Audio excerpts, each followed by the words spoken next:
Yo, what's good, my people? It's your boy, Big Chris, aka the Compton Animator, and I'm here to bring you another WWE SmackDown review. So, today's review is for WWE SmackDown for May 9th, 2014, and let's get into the show. So, before I review about anything, I'm going to start off with main event. And this week's main event happened on Tuesday, the 13th of May, 2014, and you start off with a match with Dolph Ziggler versus Jack Swagger, and you had Zeb Coulter on commentary. This is a pretty good match right here. I thought both guys worked really well. You had Ziggler with a little bit extra aggression. They were playing off the whole, chemistry that these guys had with each other. And also with Zeb Coulter really hyping up the whole beef that him and Adam Rose, him and Cesaro have been having in these previous matches and stuff. Like I said, Ziggler was pretty physical here. I liked, everything that he was doing. But you also had Swagger, who had some good amount of physicality here as well. The match comes towards the end where you get Adam Rose, who comes out to interrupt the match, and he gets on the announce table and starts just, going back and forth with Zeb Coulter and kind of like, fucking with Zeb for a little bit. He gets on the announce table and says, "Jackie boy, don't be a lemon, be a rosebud."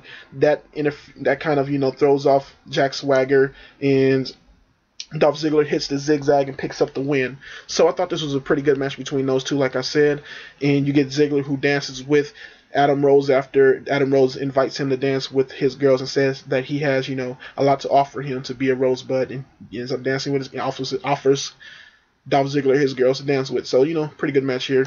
Next, you get a 3-on-3 Divas match with the Funkadactyls in Natalya versus Alicia Fox, Oksana, and Tamina. This was a pretty okay match here.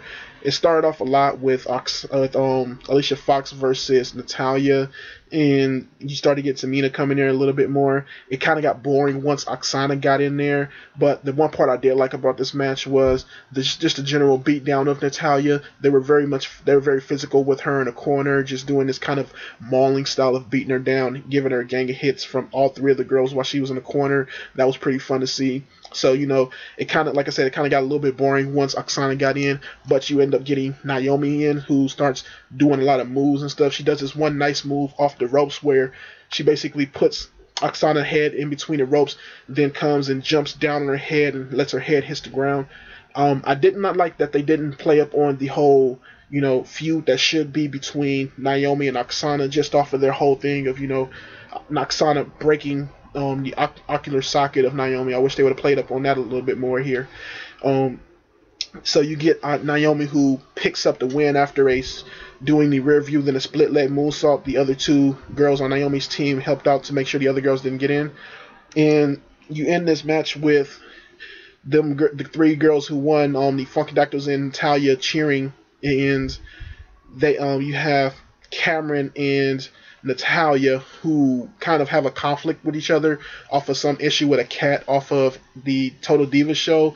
Basically, Cameron was babysitting Natalya's cat, and then Cameron lost the cat. Natalya was pissed off. They found the cat, and they're still pissed off months later. I don't think this works so much because it's months later and she's still pissed off about an incident with a cat that they found. I think that the whole thing of injecting Total Divas stuff worked the night before, I think it was WrestleMania, where they injected the whole thing of Natalya Summer Rae slapping Natalya, and them having a match off of that. I think a slap could work a few months later, because you're still pissed off about it, even if you didn't, you pissed off more if you didn't get revenge for that slap. So that was pretty good to see here. I mean, not pretty good to see here, but pretty good to see there. This, on the other hand, didn't work for me.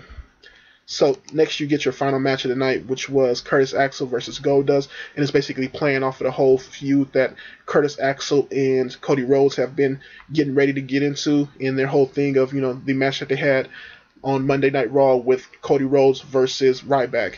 So it's a pretty chill match here. You get Goldust, who picks up the win off of the final cut. He gets some pretty good height with the final cut here, and you get another shot where Goldust is on the outside. Ryback looks like he's about to attack, and Cody Rhodes looks like he's about to do a disaster kick on the Goldust. Goldust ducks the kick and it ends up hitting Ryback, which, I liked how it worked because it looked like it was going to play on the whole thing of Goldust and Ryback.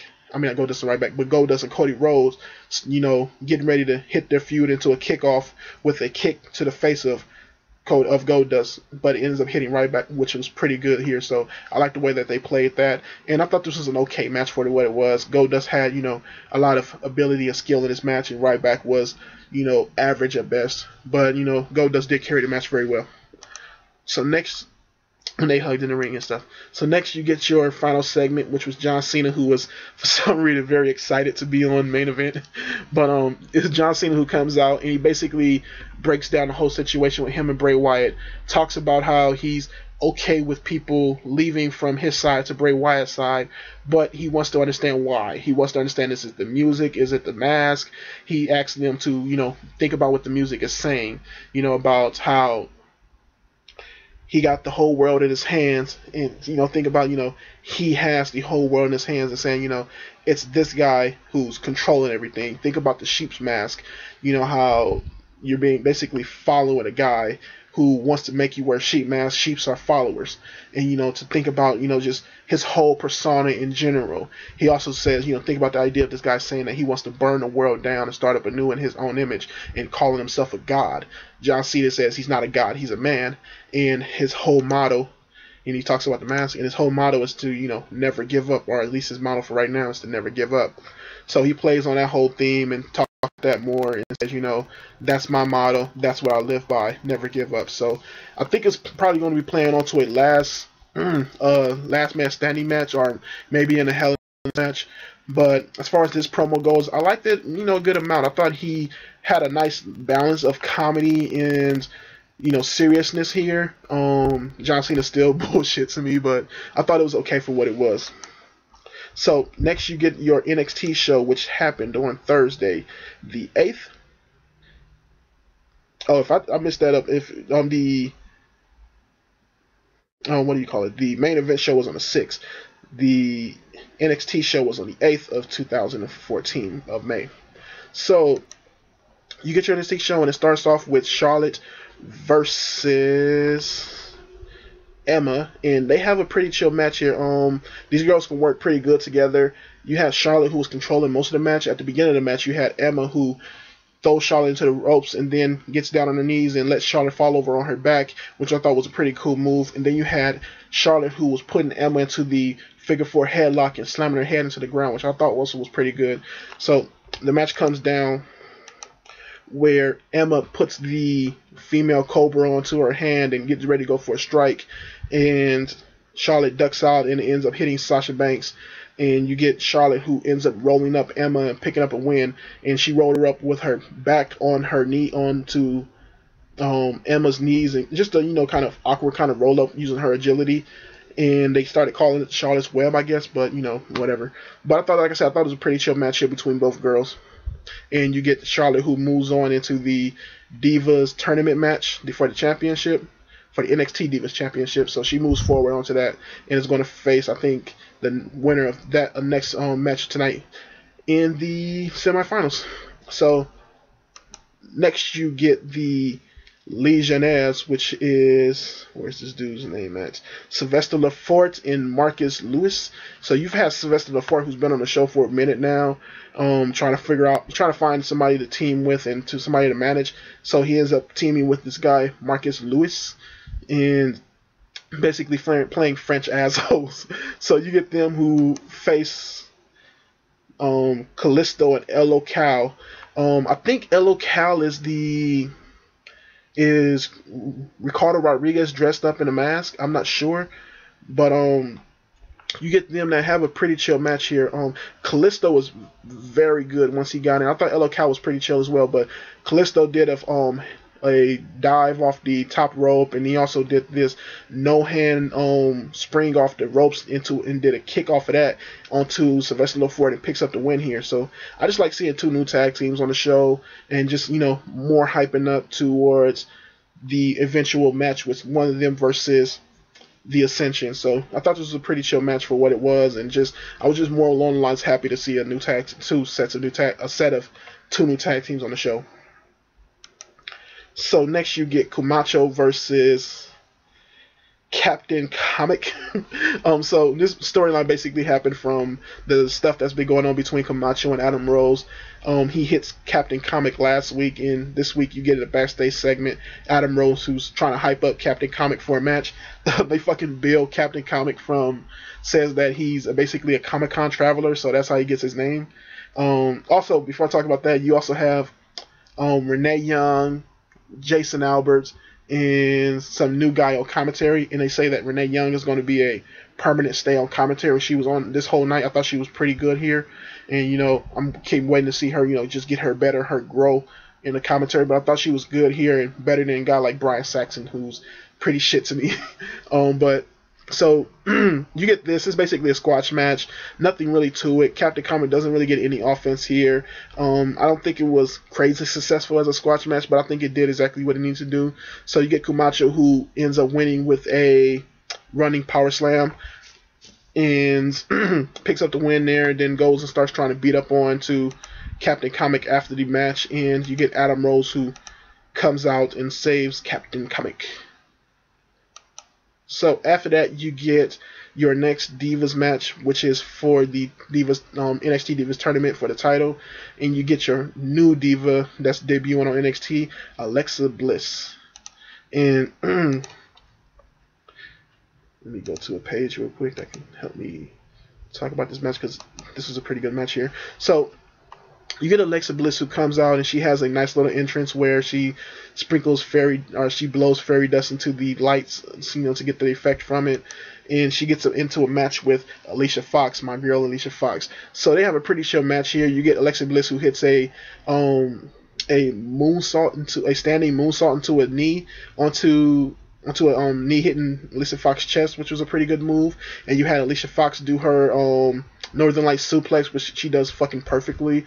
And she also did a nice aggressive tilt-a-whirl backbreaker onto Alexa Bliss. And I like Alexa Bliss just for her character, just this kind of spunky young lady who's just, very short. You had Renee calling her Tinkerbell and Polly Pocket in that statement, which I thought was pretty funny. But the girl did a pretty good job. She ends the match with a kind of tilt-a-whirl into a into a roll-up, which was pretty good, and she ends up picking up the win and moving on into the tournament. So it was an okay match here, pretty chill match here, and Alexa Bliss looks pretty chill from what she is. Kind of more bubbly, not like the kind of child crazy fanish of Bayley, but more along the lines of kind of the young girl, or how you explain Alice. How you say this chick's name? Alexis Bliss. How do you explain her? I would say she's more of kind of like the Barbie doll in a sort of way. Just the, spunky kind of cheerleader. There you go, like a cheerleader type. So yeah, she was pretty good for what she was. So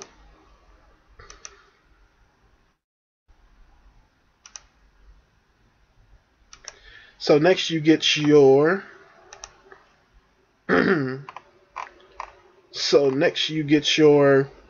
Battle Royal match for the #1 contendership for the NXT title, and you have a gang of guys in there. The guys who you get come out to a intro is Sami Zayn, Mojo Rawley, and Bo Dallas.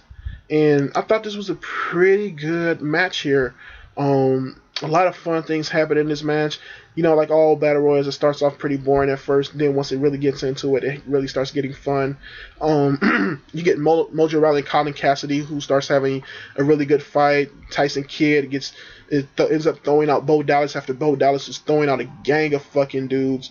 You get Jason Jordan, who ends up eliminating who did he eliminate? He eliminated Yoshitatsu, and he eliminated somebody, I forget who it was, but he got eliminated by Bo Dallas, but he eliminated somebody big. And and you also get Tyson Kidd, who eliminates Bo Dallas. So the last three men in the match which is the only important thing, was Tyler Breeze, Tyson Kidd, and Sami Zayn. So you get the match ending with all three of them on the side of you get Sami Zayn and Tyson Kidd on the side of the rope, and Tyler Breeze trying to get them off. Then they all end up three falling down at the same time onto the ground, which I thought was a pretty cool spot. Also in the match, you had Tyler Breeze and Sami Zayn that was having a very nice back and forth in a match that got them to this point.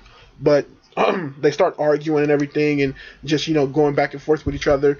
Triple H comes out, you get the crowd chanting triple threat, and he asks the crowd, what do they want? They say triple threat. Triple H says, okay, what's best for business is to listen to the crowd. They're going to have a triple threat match next week to decide who's going to be the number one contender for NXT TakeOver to try to go for the title.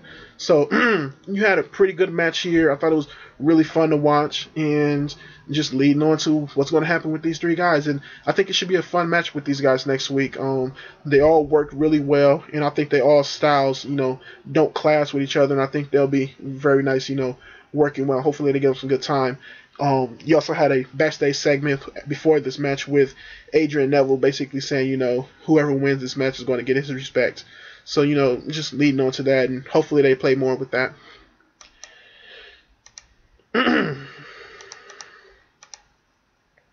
So, next you get your WWE SmackDown, which happened on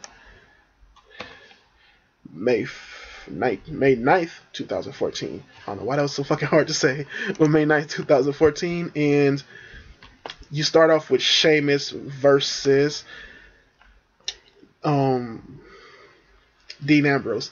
I've been drinking, y'all, so I'm a little fucked up, so I had to drink, Friday, time to get it in. But Sheamus versus Dean Ambrose. And these two have a pretty physical match here, man. I really did like this match a lot. They both were going hard on each other, just, hitting each other with a lot of nice blows. Everything looked like it hurt.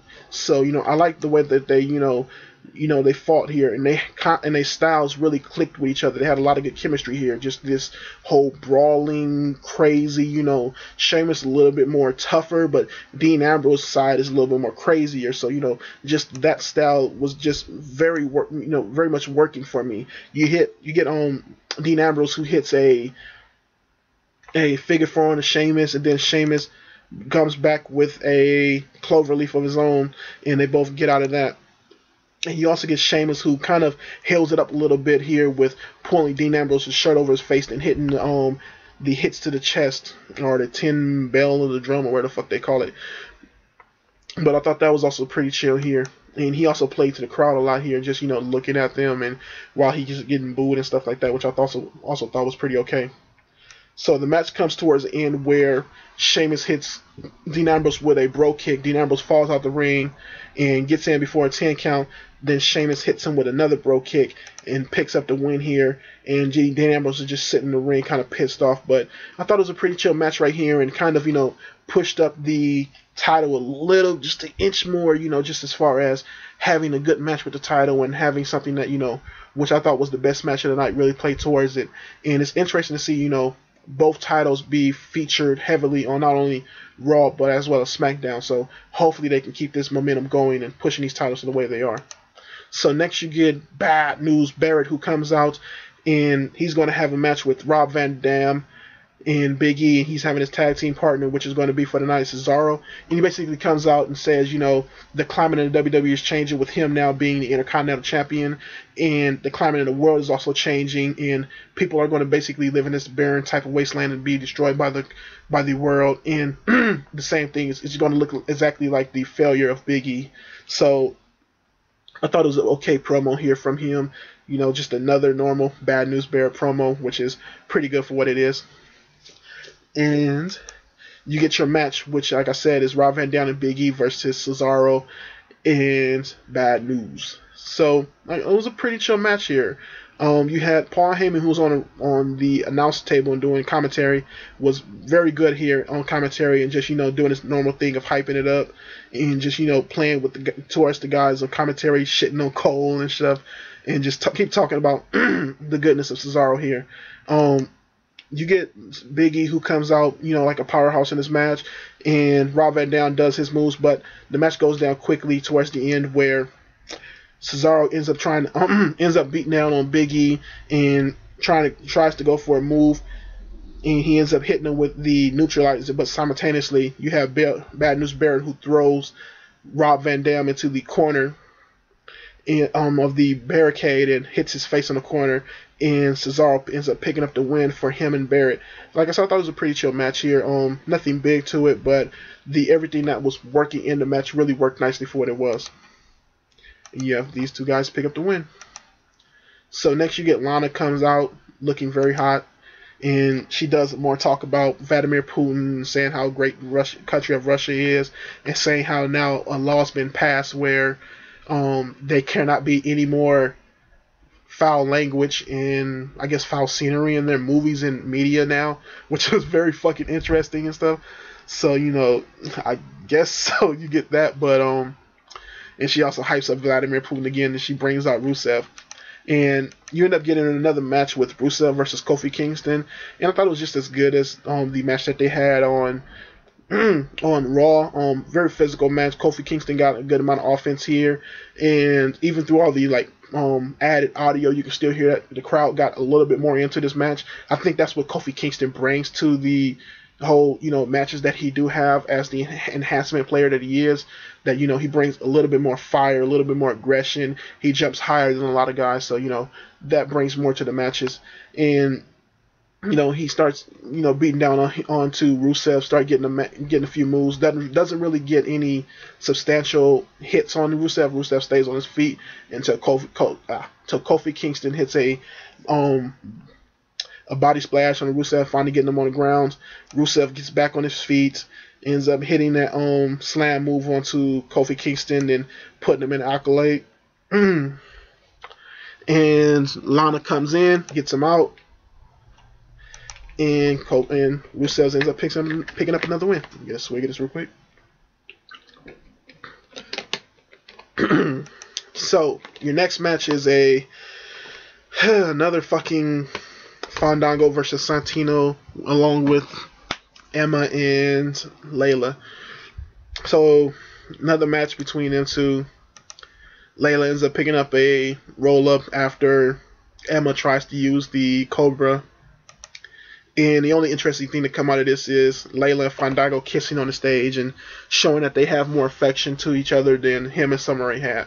So hopefully they play on that more and get a fuck away from this Santino versus Fandango and Emma and whoever Layla shit match, man. This is I'm gonna be truthful. I did not really watch this match at all. I skipped through it just to see, okay, what was happening and how was the match going. So I saw the match, but I did not sit there and watch every, rope run and fucking, I just saw the beginning, middle, and end of it. So I didn't really see that too much of the match, and I just passed through it, basically fast forwarding through it. So yeah, a match between them, it was shit, basically. And it was your only Divas match on the show too, as far as girls fighting.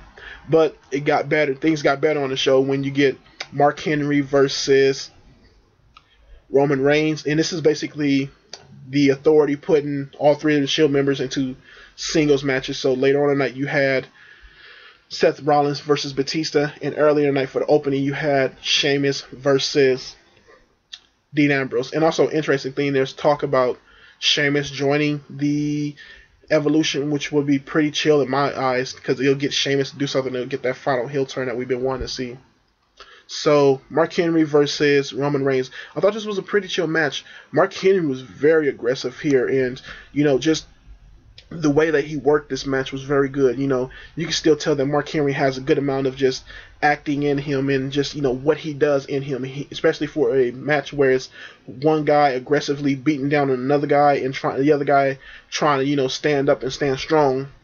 Mark Henry does that very well, and just his trash talking in the match is top notch. He does it better than anybody else I think. So the match comes down where Mark Henry hits a clothesline onto him and onto Roman Reigns. He goes on top of the rope to try to do a splash off the rope and ends up getting Roman Reigns, who gets up and puts him on his back off the rope. and hits a let me go back, and hits a big Samoan drop on the Mark Henry, then goes for the spear, hits it, and picks up the win. Like I said, I thought this was a pretty chill match right here, and then just fun to see them work the match like they did. So basically the night was 1-on-1 with the Shield versus the guys that they were put against in these 1-on-1 matches. So next you get a match with the 3NB versus the Los Matadors. I thought this match was going to be shit, but it actually turned out to be pretty fun. You know, just they played the comedy stuff here and did exactly what they needed to do to make this match okay. I think this is what they're going to do. If they're going to keep playing this stuff up, play with more of the comedy stuff and leave the promo skits alone, like on Raw. Do this right here. You know, play the comedy stuff in the match. Don't play it anywhere else. But like I said, the match was okay. They did all the comedy stuff here. You end up getting the end where El Torito does the flip off the ropes onto Heath Slater and pins Heath Slater, and the Los Matadors pick up the win. So like I said, an okay match here with them guys. Next you get Batista versus Seth Rollins. This was a pretty slow match here.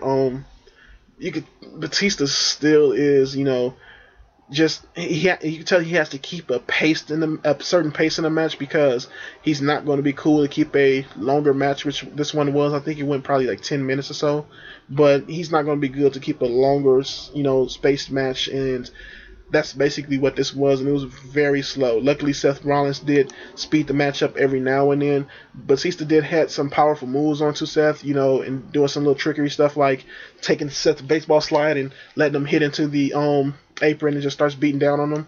But like I said, the match was pretty slow for me. It ends up going towards the end where Seth Rollins tries to go for a splash off the ropes onto the outside on Batista. Batista jumps out the way and then slams Seth Rollins into the announcer table in midair, and Seth Rollins takes a big bump from that. Batista gets back in, and Seth Rollins ends up getting counted out by a all-on 10 count, and Batista's in the ring celebrating. Seth Rollins gets rolled back into the ring, and Batista hits a Batista bomb on Seth Rollins and celebrates off of that too. So just, you know, more aggression from Batista being showed here.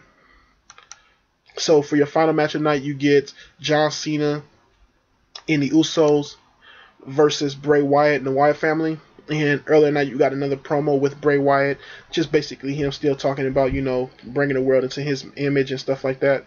And, you know, another good promo between Bray Wyatt. He really doesn't have bad promos, just promos that are, you know, nonsense sometimes, but they were still, you know, he's always delivering them very good. So you get into this match. I thought it was an okay match here. It did exactly what it needed to do. Everybody looked well in this match. Bray Wyatt, you know, really did kind of go towards the middle of the match. Him and the Wyatt family controlled more of it, beating down on the Usos, and the Usos trying to get, you know, any which and so offense that they can. You can tell the crowd was very into the Usos, doing the whole Usos chant, and Cena really wasn't getting to hear anything tonight. Bray Wyatt does the crab walk onto one of the Usos. He gets scared. So the end of the match goes where one of the Usos goes for a dive onto the Wyatt family while Cena's on the outside too. And while that's happening, a little bit after that happens, Luke Harper goes for a big clothesline onto the Uso and pins him for the win. And just looking crazy as fuck into the camera after he does it. And they pick up the win, and you get the Wyatt family who wins that match. And I thought, like I said, I thought that was a pretty okay match between them guys. Nothing special to it. I still think that the best match of that night was Sheamus versus Dean Ambrose. That was a pretty fun match to watch. So, as far as tonight goes and all the matches and everything, SmackDown, I would give a B-. I thought it was a pretty okay show here. A little bit above average for me. The first hour had a lot of nice fun matches. The second hour kind of went down, especially with, you know, more of the comedy matches and stuff like that, and more of the things with Batista versus Seth Rollins, which Batista wasn't really great in that match, and also the final main event match with the Wyatt family versus Cena and Usos. It was an okay match, but not as great as it should have been. So, like I said, I give that a B. NXT, I give a A-. I thought that was a pretty good show. You had several matches in that show. It was really good. And the Battle Royal at the end really set off the show and really had a nice ending leading on to next week. And main event itself, I would give a C+ to. I thought the first match was good. The Divas match was okay. The Goldust and Curtis Axel match was pretty average. And the end promo with Cena was just okay. So yeah, those are my own reviews for tonight. Like, comment, subscribe. Thank you for watching. And, hit me up on Facebook at Christopher Wallace. You can hit me up on Twitter, Tumblr. Look at my website. They're all links are down below. And thank you for watching, people. See you on Monday. Peace.